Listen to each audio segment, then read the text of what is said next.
What's a good word, everyone? It's your boy DKB here. I just want to say thanks for all the support. The channel's been steadily growing, and the number you see below, you can drop a text, shoot a voicemail, any ideas, topics, collabs, etc. you guys want to see. I'll include them in future videos and live streams, and I'll catch you again. Be easy.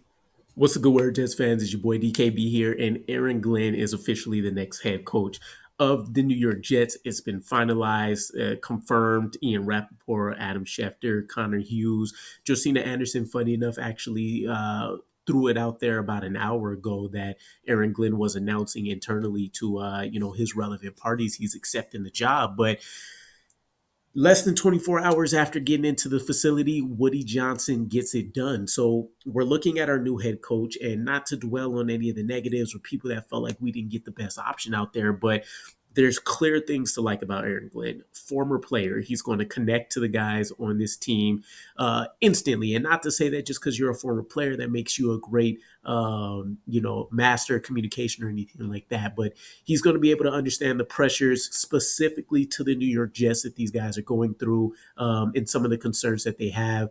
In addition to that, you're talking about pretty much a unanimous admission that he is a great leader of men. He's going to be able to galvanize this unit, get them together. You've seen how his defenses have performed.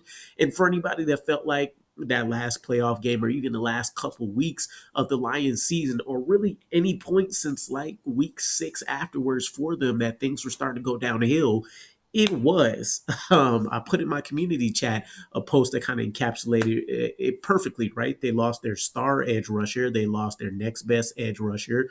Their cornerback 1, 3, 4, 5, I believe 6, and their starting nickel were all out amongst a bevy of other players. And so when you're working with a defense that's pretty much going to be supported by practice squad, third string, fourth string caliber guys, to see what he's done, still finishing top 10 in many categories, still getting them into a playoff push. And I know the boost of the offense held, but he still ultimately created a defense that was able to still capitalize on turnovers, impacting the quarterback and playing efficient and consistent, synergetic football for the team, right? Also, you have the fact that many legends, mostly New York Jets related, have spoken out about how well they expect him to do, supporting him. You have current players, current star players on the Jets team doing the same. You have former players that he's just worked with across teams, and then of course members of the Lions coaching staff. So not to say he's the perfect guy. I don't think he has clear deficiencies that you look at and say that this is a problem. You just have the unknown with Aaron Glenn, which I would be perfectly comfortable with. In many cases, I think you can make the argument that being a former head coach gives you even more pressure than a first timer, in that you have to speak to and be able to vividly, in my imagination, explain how you expect to course correct, what went wrong with certain situations, what didn't go right with you and yourself as an individual. So I'm super excited. We can turn our attention now to what matters. What kind of coaching staff is he going to be able to surround himself with?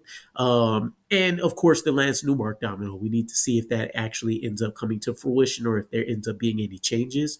One of the final things I wanted to touch on was a quick update, right? For one, I did drop a video with a pretty extensive list of names. We didn't deep dive into a ton of those guys or anything, but if you guys want to know, get a head start on maybe some names out there that will end up on this staff, you could check out that video. But according to Jordan Schultz, he set some early targets for Aaron Glenn's coaching staff. Steve Wilks is defensive coordinator. Mark Brunell, who may be OC, but is currently the Lions quarterback coach. Chris Banjo as special teams coach. Former Bears interim head coach Thomas Brown. Former Chiefs head coach Todd Haley. And Mike Westhoff to potentially either come out of retirement or at least support in the training camp endeavors. So let me know what you guys ultimately think. We should all be celebrating, in my opinion, though, and I'll catch you guys again. Peace.